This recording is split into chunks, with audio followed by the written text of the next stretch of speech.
Hello and welcome to another episode of the CG Garage. This is episode number 427, featuring Isaac Bratzel, who is the founder and CEO of AvatarOS, a fascinating company. You guys know I have a huge passion for digital humans and all the different ways that they're being used. And Isaac has founded a company dedicated to digital humans. We talk about his past, of course, and how he thinks the importance of being a generalist in the world of digital humans is really interesting and important. Also find out that he is one of the people that's behind Lil Miquela.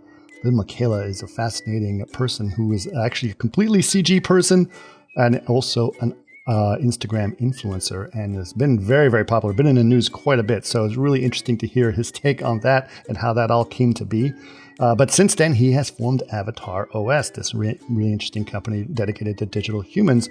And he talks about the operating system of digital humans and what that means and what that implies. So we'll definitely get into that. And mostly about the interoperability of them, meaning how do you take your digital humans and you transfer them to different platforms and how that interoperability can persist, which I also find very, very interesting. And then, of course, we talk about how AI will affect AvatarOS more specifically and what, in fact, is their end game. So it's really, really cool. Fascinating to have Isaac on, a really cool and interesting person and a very interesting company. All right, we have a few announcements. First, on our product side of things, which you can find all of these out at chaos.com.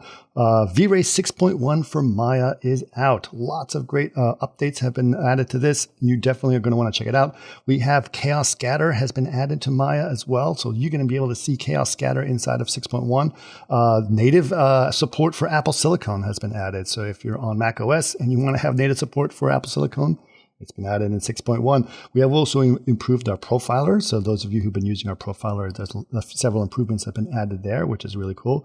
And improvements on our USD integration as well. That's really cool. Path guidings through OpenPGL has been added. We've also added AI upscaling and optics AI denoiser have been added as well. So that's really cool, and a lot more. So of course you can check all these out at chaos.com. Okay, we have several events going on as well. First, we're going to be at AIA 23 in San Francisco, June 8th through 9th. And we will be at NeoCon in Chicago, June 11th through 13th. And of course, if you want to check that out, you can just go to chaos.com/events. There is one other thing that I want to sort of tell you guys about. This is not actually associated with Chaos, but it's something that I think is really cool, and it's an opportunity to announce here because I thought it was just absolutely amazing. There's this fantastic artist. Her name is Alexa Mead, and she's a painter. To put it into simple terms, but she paints on almost any surface and does huge paintings that, like, basically this entire room could be painted behind me.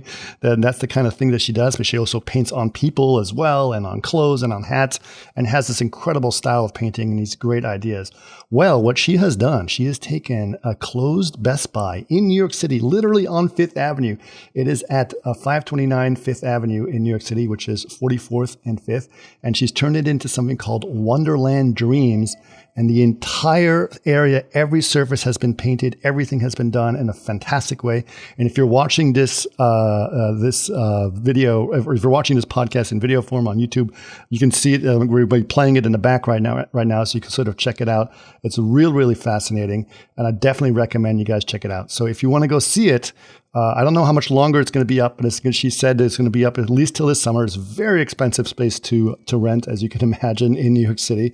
But you'll see it's been done through the summer. So if you're in New York City or you happen to be going to New York City this summer, I would not miss this. And again, you can check it out at wonderlanddreams.com.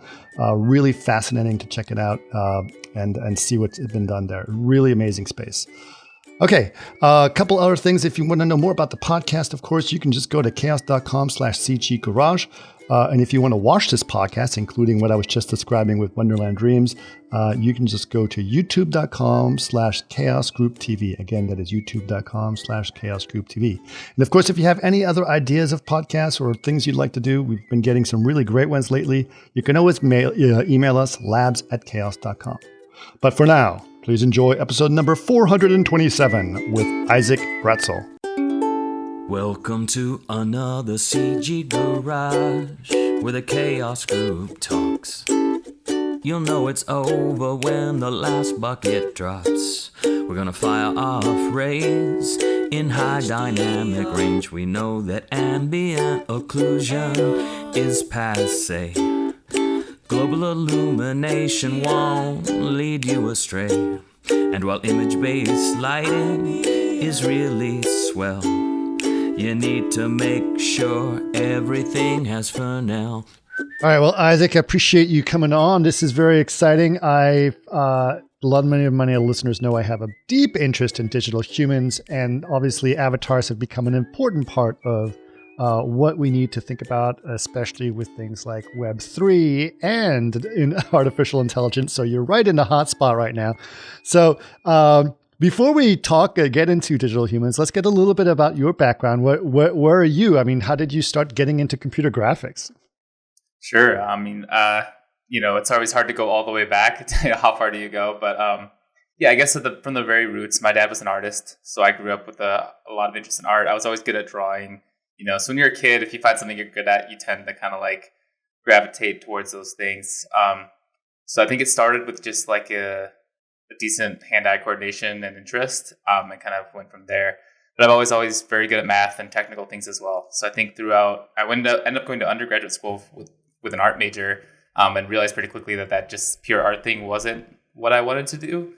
So when I kind of discovered that animation and visual effects was a career, right, that kind of was an eye-opening moment for me early on. So I went and got my master's degree in animation and visual effects.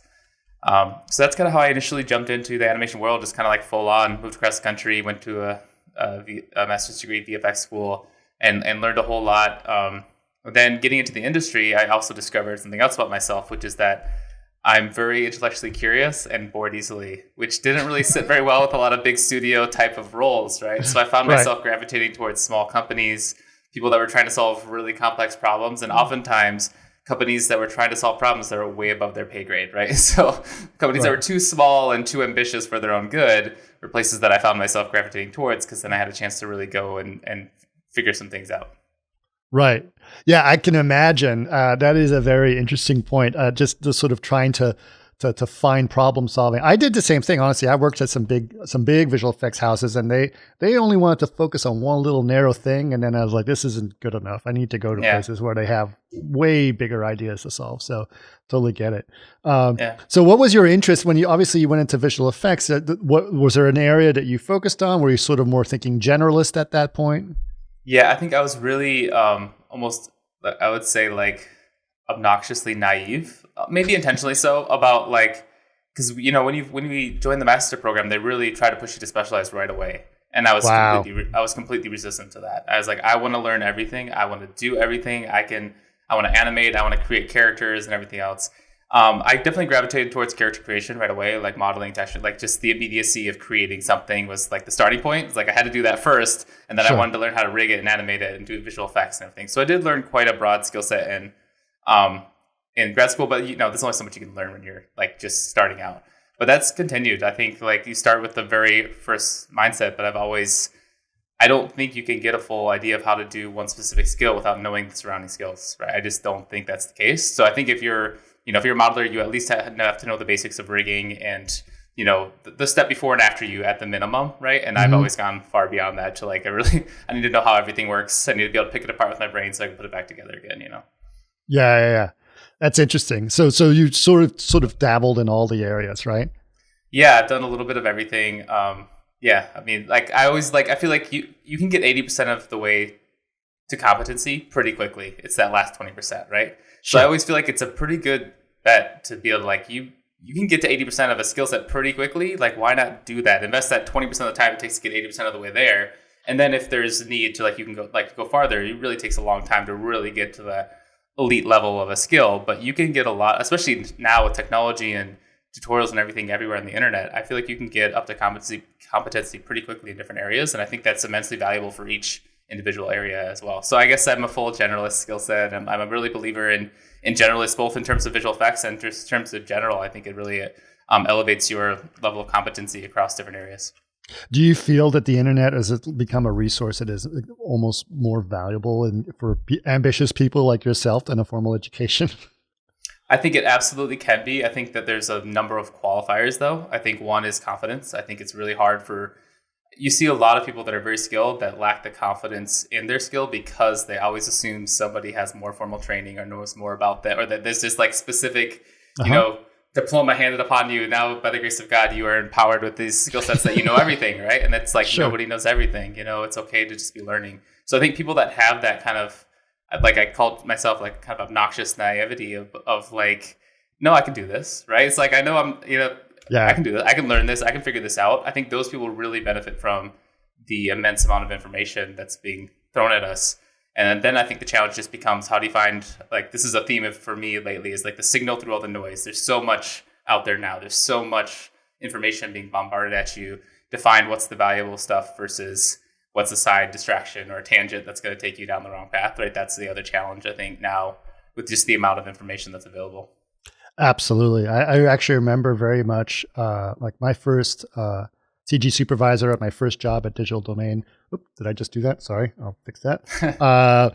My first supervisor at DD, he was telling me, he gave me an assignment, and I was just brand new and very, naive, as you said, and also self-conscious and not knowing what my skill set. And he said, here, you have to do this. And I looked at him and I was like, I don't know how to do that. And he goes, well, neither do I, but I think between the two of us, we'll figure it out. And it was like, oh, that's how it works. Yay. Yeah. Let's do that. And it was such a relief to have that, like, oh, yeah. Just figure it out. Okay. Yeah. That's what it's all about. There's such a beauty in that, I think, too. And I think you have to learn a little bit that it's like, you don't have to know everything, but you have to have the ability and the confidence to dive in and know it might be painful at times. But like after you do it a few times, like you figure like, the world isn't going to end. You're going to figure it out. You're going to get through it, ask for help when you need it.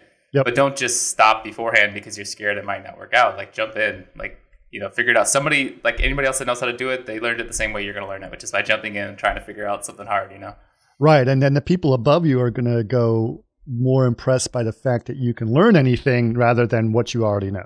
Absolutely. I mean, there's always roles where like, as someone that, has done a lot of studio stuff, like there are roles where you just need someone, you want to have a predictable input and output, right? And you just need someone that can do that thing very well. But there are also a ton of roles where like the most impressive thing an artist can do is like show that ability and willingness to jump in and figure something new out. Like that's going to impress your supervisor more than pretty much anything else. Absolutely. I couldn't agree more on that. Okay, that's wonderful for you to bring that up. I do have a question. So you started focusing on digital humans after a bit, or what? Well, first of all, what studios were you working at? What kind of projects were you working on at the beginning? So like really early on, I think my first job was like in a medical animation company, which is interesting. Wow. I did a lot of learned how to do low poly modeling for like early days AR VR type of projects, which is there's a lot of learning there. And then I ended up doing, working for a company that was doing like pre-production for a lot of stuff. And that was interesting because you end up doing everything. So you're doing like 20-minute 3D animations in less than a week, right? Right. 20-second. Like it's just like a crazy amount of work. And the quality isn't that high. Obviously, it's an animatic, but you're trying to figure out how to cut every possible corner, the smallest possible team. And like, so that's where I really learned a lot about like how to do every aspect of it, how to cut every corner possible and like get to the result you need by the timeline. So it's almost like this problem solving thing of like, all right, we have this many people, this much time, we need this. What steps can we cut out of this to get there, right? So it's never like, the answer is never no, you can't do it. The answer is like, there's some equation that gets us to an end result.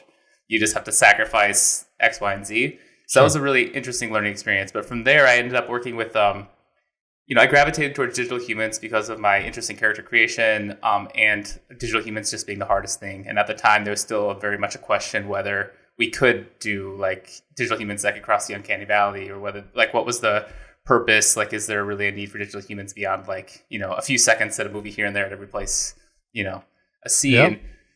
And I found the opportunity to work with IPsoft creating their avatar Amelia, and that was fascinating. So we created a 3D avatar that was connected to the artificial intelligence that they were building. This is back in like 2015, 2014, something like that. Mm-hmm. That was connecting their, emotional states and their text-to-speech things into 3D animated physemes that were trying to blend in and blend out. And there's just so much complex stuff going on there. So that was kind of my entry into not just digital humans in like a very specialized way, but also outside of VFX a little bit more and into more of like technology bridging with 3D dynamics and AI and all this stuff. And that was really fascinating. So that's kind of like that's how I could really kind of start going down that rabbit hole even more deeply and really being fascinated by that specifically. Did you have a stronger interest? So it sounds to me like your interest in art and digital humans and computer graphics and the challenges was all driven by some challenges, not necessarily about, I want to work on movies, right? Because that's...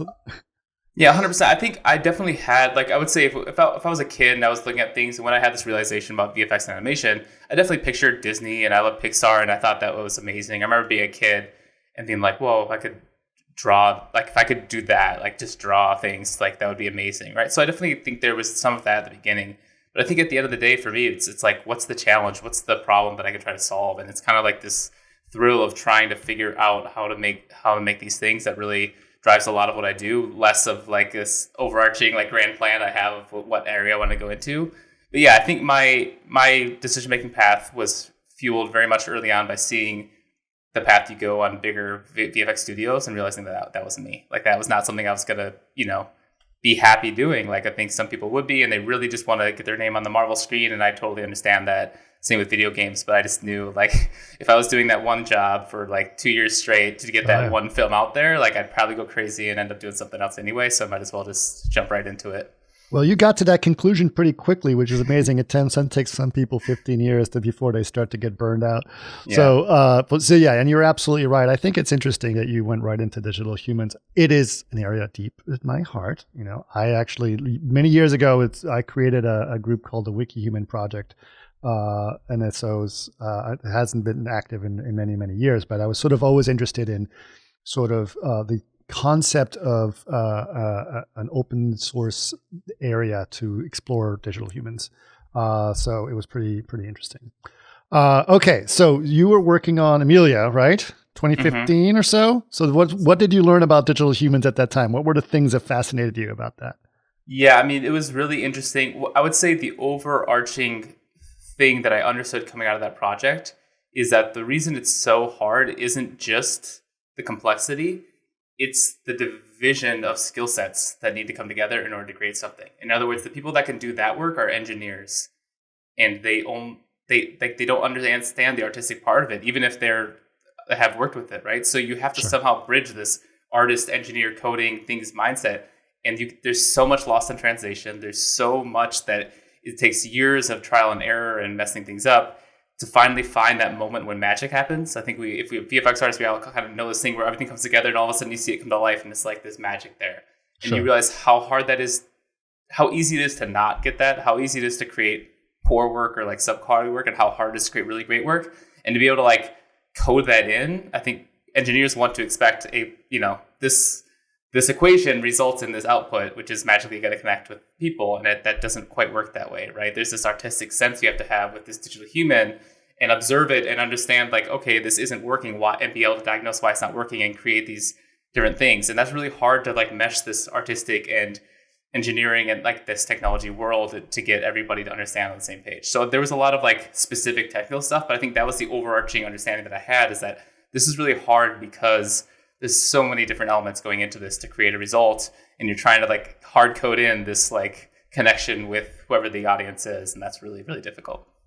Yeah, I can imagine. And I think it was interesting. I saw that, one of the reasons that I saw a lot of success, or at least in the early days at Digital Domain, there was definitely a lot of technology said, but if you only rely on technology, it gets a little dicey, and you have to have a specific skill set. So like people like Dan Platt at the time, who was really good at anatomy, right? Really knew sort of how humans needed to look for it to function correctly. The thing I think was interesting was with technology, you can help eliminate some of the variables that you don't really know if this is going to make it good or bad, right? So I thought that was one of the most important things I learned about how that works in that area. But everything you said is absolutely correct. I think this is really, really well put. Okay, so what were some of where did you go from there? Where did you evolve some of your skill sets on digital humans from there? Sure. Yeah. So I think there I had the opportunity to do what I always do, which is like bite off more than I can chew, figure stuff out. Right. So I was like, can you do this? Yeah, absolutely. Right. That's always been my motto, is like, yeah, I'll figure it out. Right, we dive in, spend the time. I also was kind of responsible for making things happen, and with a certain budget and like big events happening at certain times of the year. So I went out and made contacts and found the best people in the industry to work with. So that was when I first met Vladimir at 3Lateral. And before MetaHuman was a thing, like I reached out to Vlad, found out what they were doing, and like flew out to Serbia. I was like, this is great. This is what we need. So we actually scanned an actress and like worked with them to create a 3D rig that would work, that we could then connect with, some learning what the engineers are doing on their back end. What are the outputs they're trying to connect to? What do we need to do to be able to make this like a templatable thing? And that was the way we went. So that created a great first partnership with them. And then actually also the cubic motion people, like we were hooked up with them and found them. It's like, this is the best way to kind of create this facial camera to animation workflow. So it's just kind of awesome to see them then go and get acquired by Epic and do great things, and kind of see that magic that they ended up doing at the last few GDCs, and really kind of become some of the leaders in this kind of templatized digital human. How can we, so to what you're saying is like, we can't solve everything with technology, but we can start to like raise this, like we're starting from a way advanced place than where we were from before. Like you had to create everything from scratch. No, now you can start from here. And if you have the knowledge to do it, now you can do this much more easily, and you can templatize it way more, and you can scale it a little bit more than you could in the past, at least. Yeah. Yeah, absolutely. So that's amazing. You're getting connected with those guys at Cubic Motion and Really Lateral. I mean, those definitely at that time was like where a lot of this advancement was happening. Yeah. Did you connect at all with some of the people at ICT and some of the light stage stuff as well? Yeah, I went over and met Ari over there in those early days, and we saw the light stage and everything. And we didn't end up doing we ended up using 3Lateral system instead of theirs, but that was one of the ones we were considering. But I got to see the light stage and some really cool projects going on there at the time that I actually haven't seen beyond like just research papers, but I'm sure it's gone into a lot of technology that a lot of the studios have built. Yeah. But yeah, it was just like there was a lot of innovation happening then. There still is now, but it was really kind of a little mini explosion of digital human, interest in technology and kind of validation, I think, of the use case for that technology.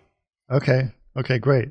Well, tell us a bit about some of the projects you ended up working on, the digital humans. Yeah, so I think from there, from Amelia, then I got a little bit worn out by it's a very big commercial, like New York company, and that wasn't, again, just like explain people a little bit about what that project was and what people are doing with it. Yeah, so IPsoft is a big IT company, and they're really into autonomous IT solutions especially for large businesses, right? So they're and their CEO Chetan Dubey has been for like the longest time really big on AI and thought that like AI was going to be the solution, and that he needed to put a human face on it, because in order for it really to be mass adoption, you need to be able to connect to people. So he had that kind of insight before it was popular. So he had this idea to create Amelia, and their first iterations of it were very 2D, very kind of like lo-fi, like probably years out of date. So when I got connected with them, it was to create a fully 3D interactive avatar that could put a face to this natural language AI that they were building.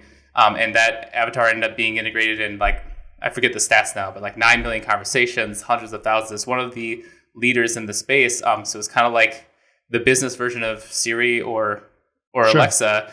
That is hard. You could do your car insurance and you could talk to Amelia, and she'll actually speak with you and understand your problems and solve that. And this is before this current AI wave that was happening. So it's kind of like a little bit before its time. Yeah.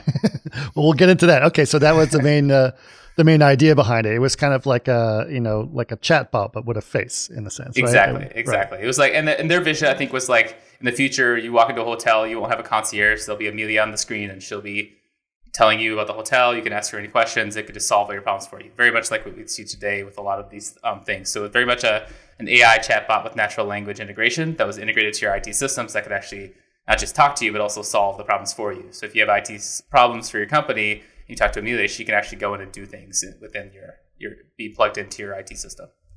That actually happened to me in Vegas. I went to some event I had to go to and registered in a hotel that they put me in. I never spoke to a person. They walk right up to a kiosk. I scanned my ID and it spit out room keys and with a map to tell me how to get to where I need to do. And when I checked out, I just dropped it into I was like, I never spoke to a person the whole time I was here. It was crazy. Did you like it or did you hate it? Like, did you miss the human connection? It was very convenient. I'll tell you that. It was, but at the same time, I was like, that's kind of weird. But if you think about what we just did, it's like, it's not that hard a problem to solve. They know I had my reservation, right? I think what would have been better is if I had someone, maybe even an artificial person, to say, good evening, Mr. Nichols. Yes. So it would have been nice to see that. So definitely see that as something that's going to happen. I think it's going to make people happy, but we'll get into to how digital humans and AI is going to work together. Okay, so after working on that project, what was the next one that you end up working on? Yeah, so from there, I jumped to a startup called Broad in LA, and they're the company that's responsible for Lil Miquela, who you may or may not have heard of. But I have. yeah, so the impetus for that was definitely like being burned out with, flying from LA to New York a lot, big corporate company, and just kind of like looking for something different. So I met Trevor McFedries, who's kind of just like a unicorn, brilliant person and really charismatic, and had this crazy idea. And at first I was kind of like, it's a pretty crazy idea to like build this. Hard to even explain at the time what it was, like a virtual influencer, but he had worked with Spotify before. He had been a DJ, he had been a software engineer, and he kind of knew how pop culture worked and how to kind of like this idea of kind of like hacking celebrity and deconstructing it and building it back with a digital person that could scale. So I ended up saying, what the heck, let's jump in and try. And we ended up building Miquela. And Miquela ended up being like a pretty crazy success. It was kind of like eye-opening to see the kind of like she was a big Instagram. It's a big Instagram follower, right? So ended up with like 8 million followers across social media, like 50 million song streams on Spotify, and all this stuff, and kind of validating a lot of like the questions around digital, like I guess you call them digital influencers now or whatever, like the case may be. But it was just like really fascinating, like crazy experience. Like started off with like 4 of us in a tiny loft in the arts district in LA, like trying to say like, hey, can we build something that's typically reserved for really high-end VFX for a specific use case, and say, no, we're going to do this with a small team and tell stories on the internet. And like where people's eyes are now, like kids are on social media, can we tell this story in a different media and also in a place reserved typically for real life humans and real life events, so-called, like at least that's what people had considered at the time. So it was a very like kind of like interesting project to work on and learned a lot for sure. Did you design Lil Miquela? I would say Trevor actually jumped into DAZ 3D. Like, so he like jumped into DAZ 3D and started pushing sliders around, right? So the very first versions of Miquela were actually already concepted by him. It's kind of like this idea. And then I built her in Maya and like, more tools when I got there. I kind of built animation rigs and like we used some of the tool sets that are a little more standard to kind of like upgrade her and make her able to do animation. Because the early days that we also did, it was just, still images posted on Instagram. That was about it, right? So we then kind of like took it into like animation and visual effects, and then even at one point doing in Unreal, did live interviews with like J Balvin and other artists at Coachella, which is pretty crazy. That was kind of one of the highlights of that whole project. That's pretty interesting. I've always had a fascination with her. I have a huge interest in the Uncanny Valley, which I'd love to hear your opinion about it. But just specifically related to her, she doesn't quite look human, but she doesn't necessarily have the disgust response that you have from digital human. She does not at all. Obviously, she doesn't. But I think it's interesting that she has this look that is like, okay, that's interesting. And you have an emotional response, which is, of course, everything that the Uncanny Valley is all about. And sort of looking at her, which is just a very surreal experience. And I think that's felt very appropriate for who she is. I'm using the word she in a strange way. Yeah, for sure. No, I think you're 100%, you hit the mark. I fully agree. And I think, that's probably a little bit of a combination of serendipity and try and error, but also very intentional in the terms of like, we actually had serious discussions about like, in a world where you're scrolling, the idea that you'll stop and be like, what's that? Right. Actually, it's like the idea that that's a feature, not a bug. Right. So you don't fix that, you solve for that, but you also don't want people to be repulsed or like taken out of it. Right. You want them to be curious and then dig into the story. Right. So the idea is always like, in tech, you talk a lot about funnels with consumer applications and stuff. So like, what's the funnel? Like you get somebody interested and then you like funnel them into your universe. And with Broad, it was always about, can we tell, we believe storytelling can be transformative. Can we tell very interesting stories with Miquela as this entry point to like a digital character universe of like things? And that was kind of like this idea of like, what could we do something like that? And basically, our CEO talked a lot about inverting like the Disney pyramid, right? So the typical way you would do things with this type of stuff is you make this big feature film, like whether it's Star Wars, right? And then from there you might make like a experience or like a theme park, and gradually at the bottom end of the pyramid is like this you're selling lightsabers at the merchandise store, right? Sure. So in this case, like, can you invert that? Can you create this character and sell? Like, the first thing you're doing is just like getting interesting people there, and then from there build a universe on top of it, where at the end of it maybe is like this long form narrative because you've already validated the audience. And that was a pretty novel concept at the time, and I think it's still pretty interesting to see if that's a thing that becomes possible in the future, to kind of like create a following driven based on the character, and then drive more and more narratives out of that with new media. And that's kind of like this. I'm still pretty interested in that concept, you know? Yeah, I think that's interesting because you guys you didn't just build her, you built several other characters, and they were all interacting with each other over Instagram, which is kind of a fascinating narrative as well. Yeah. That was a whole experience as well. Just like kind of trying to figure out like what things would work. So we built a character called Blocko, who always had his face covered.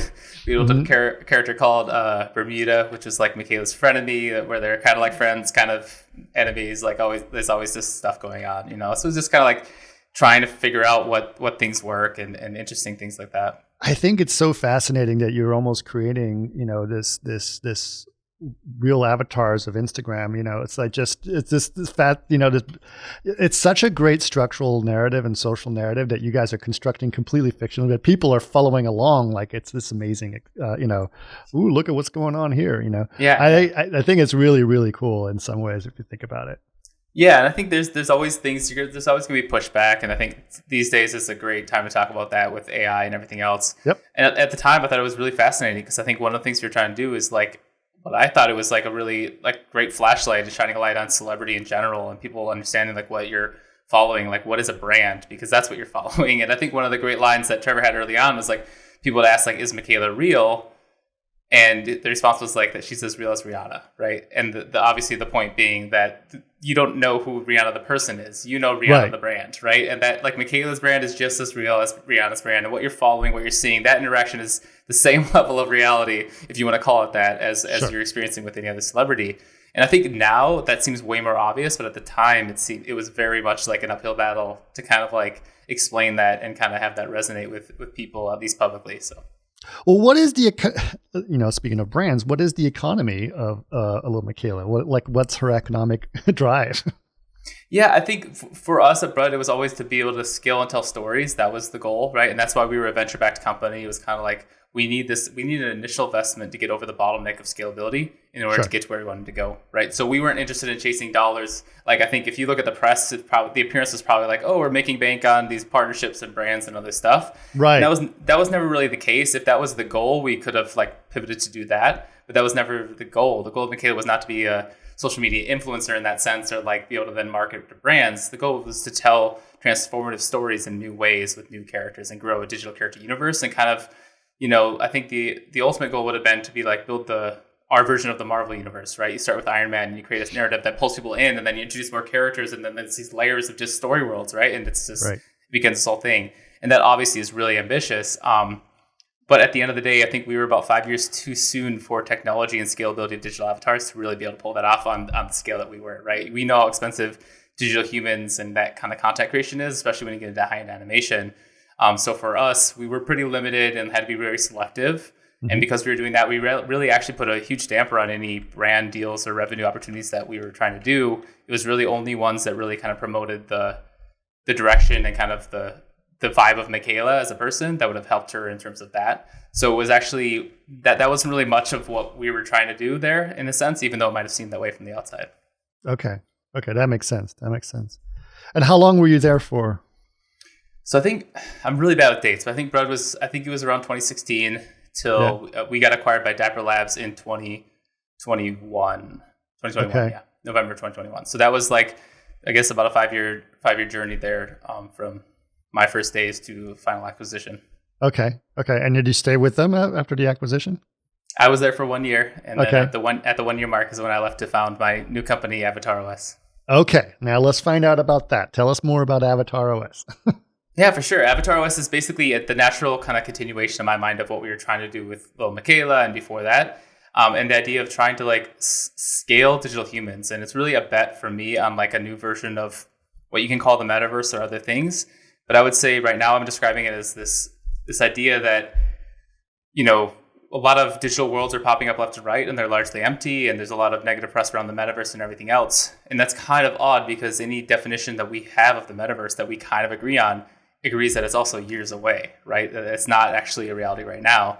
Sure. And to me, I think the interesting juxtaposition of that with social content that is getting more views than it ever has, like 200 plus billion per day, I think I saw the other day, and vertical video being kind of like the one form of content that's able to go viral across every platform at once. And it seems like today that should be the focus if you're trying to tell stories. But what if you could have a content form that's able to leverage that medium and also gradually transport people to a more immersive and 3D virtual worlds? And I think that's where digital human avatars are a pretty strategic bet in my mind. I think they're significantly different, and you probably, I'd love your opinion on this, but I think it's significantly different than a lot of the tools you're seeing now with AI that I call pixel pushing, where you're kind of moving, you're putting filters on top of things, or using things to create 2D images with AI that then blend. And I think while that can be very useful for certain tools, I don't think it's the same as having an actually 3D immersive avatar that can then, like the same avatar that can star in a video game or star in a film or be on social media or just like kind of do everything. And I think that my bet is kind of on that type of storytelling and that ability for digital humans, as we're able to scale them with better and better technology, to be able to create stories that actually resonate, and these characters that kind of live in a sense in their own kind of persistence. And I think that would be really pretty cool, because I think the world is only becoming more virtual. And I think that human element is really essential, right? If I really want to empower that human element to our virtual world that really continues to tell human stories with technology that then becomes more and more immersive and fully three-dimensional. I do agree with you in a lot of ways. I think that there's very interesting that, digital humans still need to sort of exist inside of a data set rather than a bunch of concepts. And I think that that's kind of true in a lot of ways. But I also think that the way that data set is created is going to change drastically through that process, right? I mean, I think even just the motion capture, for example, Move AI is just ridiculous how insanely good that is. And it just sort of takes a lot of a lot of these, motion capture suits that people were investing in, they don't necessarily seem as important as they used to, right? Yeah, I think 100%. I was actually talking with somebody just the other day. And I think to me, the strategic bet and the best bet for me is like, you're going to keep taking these problems and breaking them down into smaller and smaller bits, and then building it back up, and you're going to have something pretty special. So with me, we love Move AI, and we've been talking to them a lot because I think they're solving a crucial piece of this, which is like, can you solve for getting this motion capture input from the simplest possible way and allow that to work and look good, and use the AI to fill in the blanks and et cetera. And what we want to do from there is now say, can we go from there, a simple input, to not just like a stylized avatar? Because I think, we know by default, you can take a simple animation and put it on a stylized avatar and have it look, good enough to be okay, sure, right? You don't notice that. But you put that same animation on a very high-end, hyper-realistic avatar, it's going to be very off-putting. It's going to look wrong. It's not like that level of complexity goes way up. We call it exponential complexity, right? Sure. But can you layer on machine learning data sets and 4D volumetric motion and other things that say, now we take a simple input and we're learning now to layer on more complexity to like turns that into like how a digital avatar that's high-end should act. So I think things start to get pretty interesting. We start to break up these problems and build more data sets that can able to inform it. And again, we're not taking everything to the end point. You still need the ability and the talent. You need to know what you're doing. We're just like raising that bar of like, again, you're starting from here now. Like you're starting from a higher place where you can do more quickly. You can scale more broadly. You can do better, like more integrated things in a more enabling way, I guess is that's the end goal here. I think that is one of the very fascinating parts of AI is its ability to interpret the in-betweens, right? So it can take, pixels in between and upscale them, and then it can take noise and denoise and figure out what it looked like denoised, right? And so it can figure out what the end should be. So if you start with a sparse data set and be able to upscale that data set, it doesn't necessarily need to be smooth. In fact, I think, and I'm sure you would agree, on a motion capture, one of the biggest sins that people do is they over smooth the data and everything looks like, well, you know. Yeah. Yep. And so you don't get all the beauty of the in-betweens. So I think taking an AI to be able to do the in-betweens is really cool. Even look at nerfs, for example. Nerfs are fascinating, and just taking such a sparse data set of images and create an entire, basically, light field out of it, which is kind of incredible. It is. Yeah. So what is the goal with the term AvatarOS? I'm assuming the OS stands for operating system. Is that correct? That is correct. That's my super clever, really very clever. Obviously, very clever. So it's a system for an avatar rather than a specific avatar. Am I correct? Yeah. So what we want to do is like when I see a lot of things, I think that when I was starting this, I saw a huge gap between consumer level avatars that were popping up and high end avatars that for movie and film. So you're talking about like the difference between. I keep using this. I think it said like $78 million was spent to create 3 episodes of She-Hulk, right? And I use that because it really pops some people's eyes open that don't understand how complex it is to create like really high level to like the pixel, like integrated with visual effects, like how hard and how expensive that is versus the avatars you see that you take a scan on your phone and like, you know, do something with, right? So like the difference between that and that was so dramatic, and I didn't see a solution in between there, even including MetaHuman, which is a technology that I love, but like I feel like is useful for a specific use case, and also itself takes a lot of domain expertise to actually set up and run and use Unreal and do all these things. So for me, it was kind of like seeing that big gap and trying to say like, can we start to fill in the gaps a little bit? Can we stop reinventing the wheel? Like one of the things that I understand it, but I get annoyed by is every time I see artists working on doing another retopology and character artists doing another rig from scratch, building it out. If, you know, when they're practicing their skills, it's a great practice. But my mindset is kind of like, can we stop reinventing the wheel and start building on top of these solutions like engineers, where we're saying, now this is available. Now we can build better and better things so we can all create more.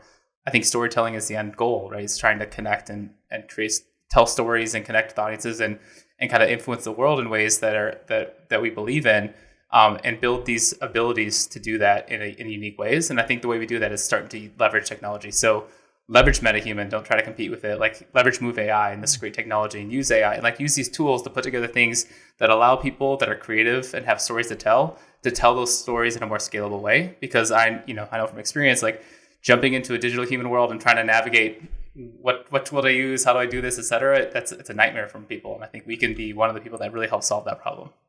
Okay, you were speaking my language. I don't like reinventing the wheel. That was my biggest issue with visual humans. Even within the same company, I felt like we were throwing everything away and starting over with every project, and it was really tough. And I thought that I used to call it with the WikiHuman project. I call it the baseline. We start with a baseline and we have a good baseline, and from there we can branch off to do whatever we feel is necessary. So that was definitely something. Now, granted, that was a long time ago and we're only focusing on faces. But anyway, I thought it was really fascinating. Okay. So what's cool is you mentioned also, obviously, the importance of avatars in terms of what people are using. There are, back in the Web3, super interest. A year ago, there was a lot of people talking about all the different metaverses that people wanted to go to. And the big problem they had was compatibility of bringing their avatars from one metaverse to another metaverse. What are your thoughts on that process? 100%. So I think interoperability is one of the key components, right? It's as important as anything else for these things. But I think one of the problems we have is that we as humans have a hard time looking to the future and understanding that it's going to be significantly different than today. We have a tendency to believe it's going to be like today, but slightly different, right? But that's not how exponentiality works. Right. So we're trying to look into 2 or 3 years in the future and what's going to be significantly different. And I don't think that we're going to be still in WebGL. I don't think we're going to be limited by like the quality of these things. I think that people are focusing now on too many solutions that are trying to down res and be game ready. And if you're doing it today, you need to do that. But I think if you're building for 2 or 3 years ago for a metaverse, I don't think that's going to be the issue. There's going to be different issues. So I'm betting on something similar to pixel streaming, or some better version of that's going to allow you to take high-end graphics and put it on every device. And I'm betting on universal scene description or something similar to that's going to allow you to take these assets and port them to different game engines. And we're building pretty much on we're going to build a standardized set that's using the best tools available, and then you build bridges to every platform that you need to, right? So right now it's very similar to saying if you're building your system here you're building it as open as possible, and here's how you take that and put it in Unreal. Here's how you take this and put it in Unity. If Omniverse, kind of like starts to build up, this is how you take it and put it in there, right? So the idea is to be platform agnostic and be open, etc. But I think right now you kind of have to have a specific project and say, what are you trying to do? And we'll build for that. But I think, over the next 2 years, I think that's going to shift dramatically. So we're trying to be prepared for that. We want that. We want to build interoperable avatars. We want them to be able to do everything. It's just going to take time and take steps to get to that point. Oh, that is a beautiful dream that you have, my friend. I am very, I would love that to be a reality. I think it is very interesting. USD is definitely, I think, something that has we all had hope for, but I always was skeptical, especially in the early days, because it is run by a specific group that tends to go into only one direction. But over the last few years, I've actually been very encouraged by the way USDs work, and I definitely a breath of fresh air from FBX, which really needs to die at this point. Yeah. But and not to say it was bad, it's just very, very long in the tooth. But I also think that, that's one of the problems I've had right now, right? Is the idea of these walled gardens in terms of where things going, right? Many tools love for you to bring your data into them, but have a real hard time letting go of that data once it leaves and having the ability to transfer that data from one platform to another platform. Do you feel that what you are trying to do is trying to sort of help people in that process so they don't feel that they're trapped within the system? Absolutely. I think one of the wedges we may be able to have is to be a platform where people can come upload their avatar, convert it to our system, and then be able to then put that in Unity, right? So if you're like, I have an avatar, I created it in Character Creator, whatever the thing may be. So like just solving that problem for people itself probably has value. Sure. And so I think we have a long ways to go to figure out exactly how we do that and business models and everything else like that. But that's very much a core belief of mine, is that you need to be able to figure out ways to build interoperability.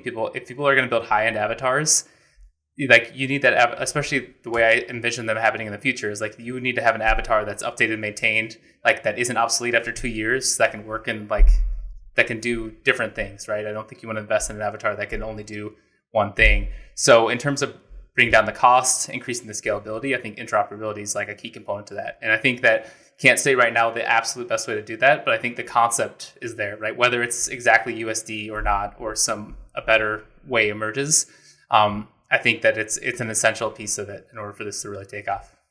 Well, the nice thing about something like USD, which is technically open source, is that you can contribute to it so that you can add the processes that will enable the tools that are necessary for you to do what you need to do. So I think that's absolutely true.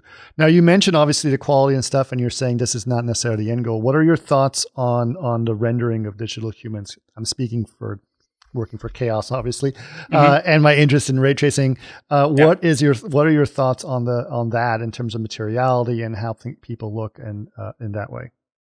Yeah, I think that's something you really have to get deep into digital humans before you really understand like the complexity of it, right? It's like every other object, because if you talk to engineers, they're just like, oh, like PPR, right? It works. And it's like skin is different, hair it's different, right? We haven't broken it down to a level at this point that you can actually say this acts exactly like a physically based object that's just going to like respond. And anybody that's tried to like take a human skin shader from like indoor to outdoor, et cetera, kind of knows this. Sure. So I think it's immensely complex. And I think that the natural path for any studio or any solution is going to be to pick one and try to perfect it and then duplicate that, right? So then the question is like, how quickly or to what degree are we able to actually transport that to different render engines, allow people to choose, their path. So that's not something I know the answer to. Like right now, like obviously you have real-time game engines, and Unreal's doing a great job of having example sets so you can reproduce digital humans at a pretty high quality that's real time. You always have Arnold and V-Ray and some great renderers that you can get really great results. Like, I remember when I was starting out trying to get that skin shader to work and look good, that was like the hardest thing to do. I remember working in Mental Ray trying to get something that looked like skin out of that. It was a nightmare. And now it's like way easier. You watch a couple tutorials from some of these great artists that put them on for free at YouTube, and you're in there and you're creating great work. So I think that it's definitely headed in a really good direction. I think ray tracing and RTX technology is amazing. And I think real-time stuff is probably going to be more and more prevalent. But then you also see things kind of like backtracking a little bit into path tracing and like that having an emergence right now too. I don't know if you have any thoughts on path tracing and kind of where that's going to fit into this in the future. But it's probably going to be the ability to more easily implement, to be able to ability to send high-end renders to the cloud, so you don't have like more easily, because if anybody has packaged up an asset to try to like render on a cloud render and set that up yourself, probably knows the pain of doing that, and having that being easier to implement is probably going to be a pretty key component as well. Well, I think generally, I mean, path tracing is just a type of ray tracing in some ways, but but I think that is what's nice about path tracing is the way that it ray traces, it lends itself very well for real time experiences, right? But I think that also what's fascinating is obviously, as you started to mention, is cloud rendering. Obviously, there's a lot more stuff going on. Every time you hit search or type something in ChatGPT, there's a whole lot of GPUs working in the background that do not exist on your phone that are doing the work for you. And I think that digital experience, as you mentioned, vertical video is around because of that. So I think a lot of the rendering will be happening on the cloud and streaming. So I think those types of experiences will be big. That also means that every single thing that you do on your phone actually is translating to a whole lot more compute for everything you're doing.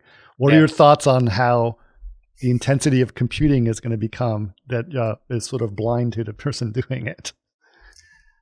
I mean, I think that's an open-ended question, right? I think it's definitely, like you said, I think I think there's definitely some tie-ins to the AI kind of explosion, and like therefore the GPU explosion that's only going to enhance, and therefore both the benefits and maybe the detriments that has for all of us in different ways.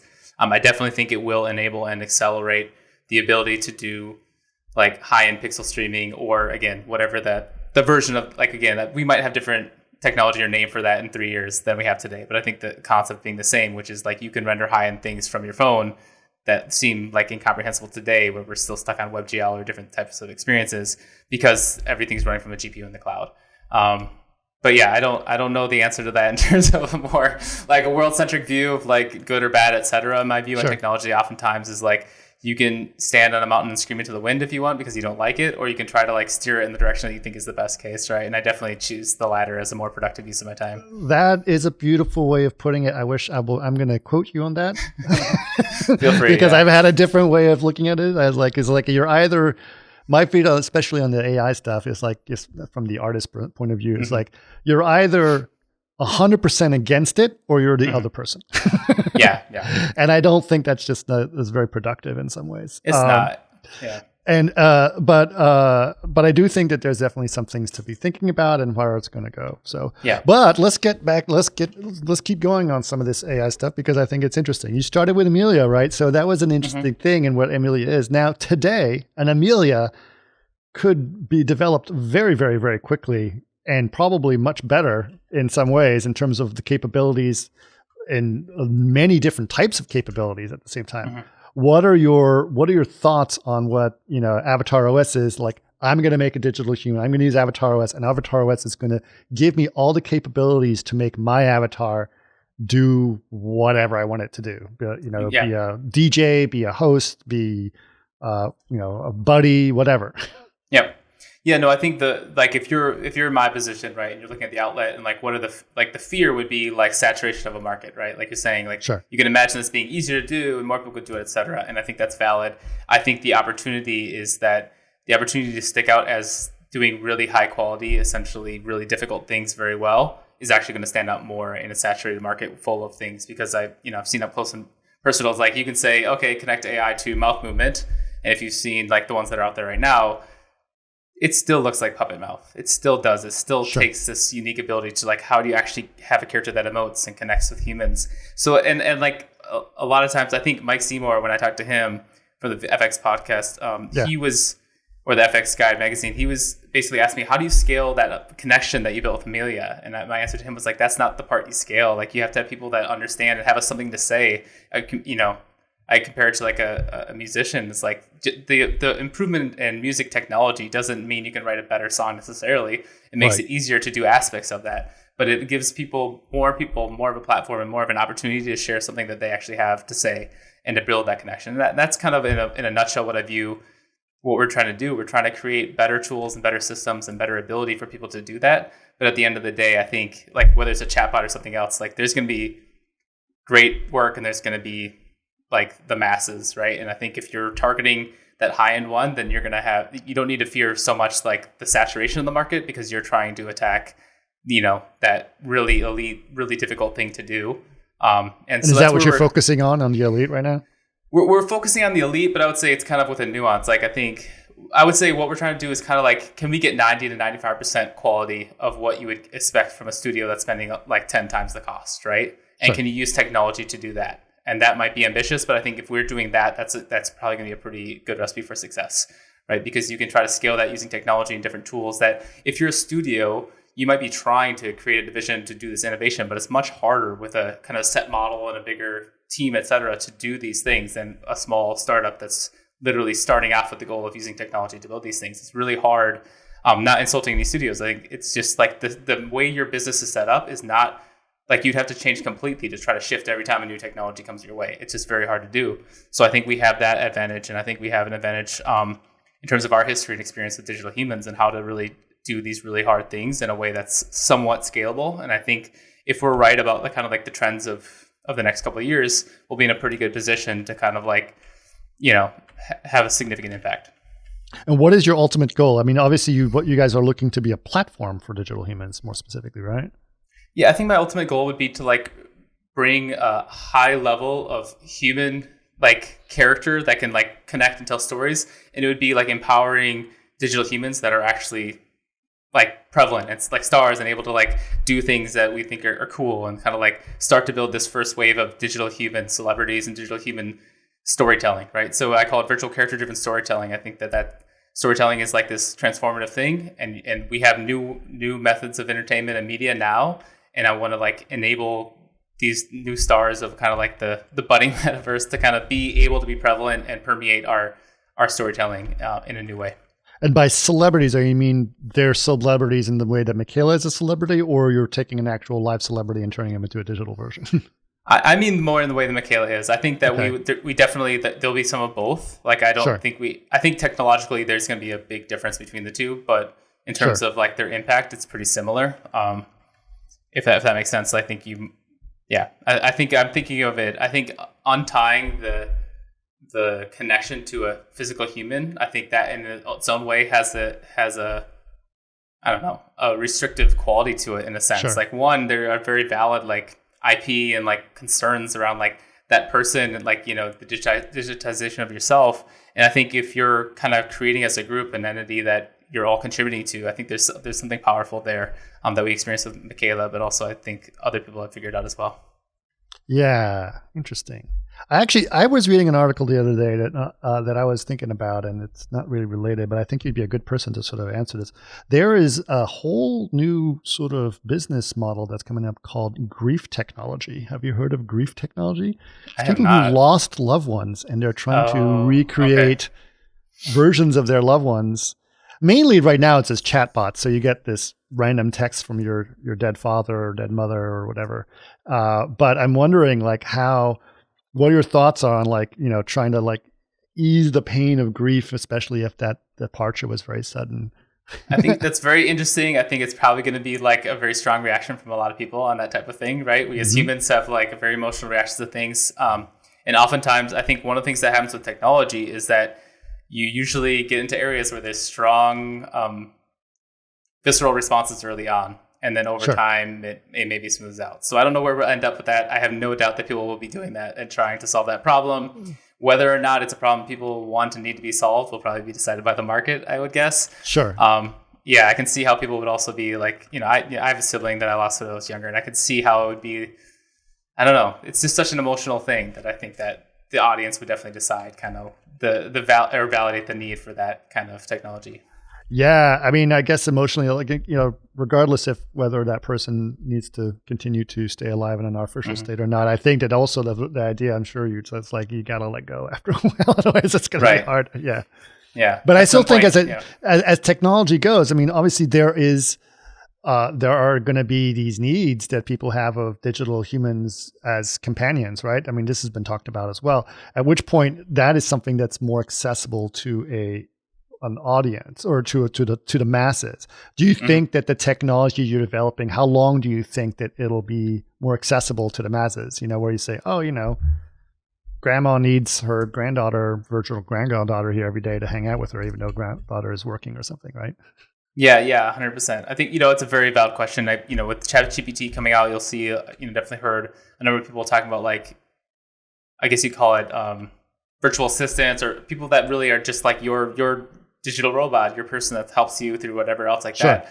And the natural, obviously, evolution that would be to put a face on it. And I think that technology will be available relatively soon at some quality, So I think it always just depends on, like, are you visualizing Westworld and, like, maybe we're going to build for physical robots in the future, or, what to what degree, I guess, is the real answer to that. Sure. But yeah, I think you'll see a lot of versions of this popping up, and whether our technology is like a big piece of that, I think depends on a number of factors. But I think it definitely could be, because we're still trying to figure out, one of the things we're doing early on is basically validating, testing as many markets as we can, from metaverse to Web3 to digital fashion to video game, right? Because all of these things are similar, but they have very different needs. Take virtual fashion is an interesting one because it's very different from the others, right? They care very little bit about the dynamic facial rig and very much about the very subtle nuances of your body and your physical movement and wardrobe simulation, whereas a video game is almost entirely different, and vice versa. So I think trying to test these things out and figure out where we can create the most impact is one of the ways we're going about this. And trying to stay core to the overall mission and say, like, how can we kind of steer this company through honestly a very trying global economic environment, and kind of like navigate our way to a future that we see that would actually create something that we're proud of. Yeah, I think that's an interesting thing to think about. All right, well, listen, we're coming up at the end here. Real cool. I wanted to know, what can you tell people about some things to look forward to? What are some of the things that you guys are up to?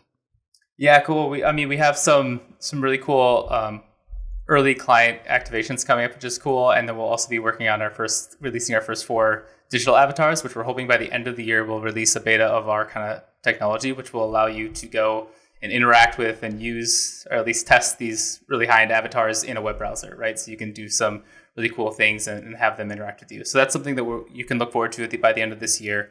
And then hopefully some cool activations of really high-end avatars with some cool clients that we're working with as well this year. That's awesome. All right. Well, people can follow on the website. We'll put links in the show notes for this, which is cool. But listen, Isaac, it was awesome talking to you. I really appreciate it. You are definitely in an area that I am fascinated with, and I have been studying for a long time. So I'm very excited to see this and to see all the things you're doing. That's great. It was great talking to you, Chris. Thanks for taking the time. Really appreciate it.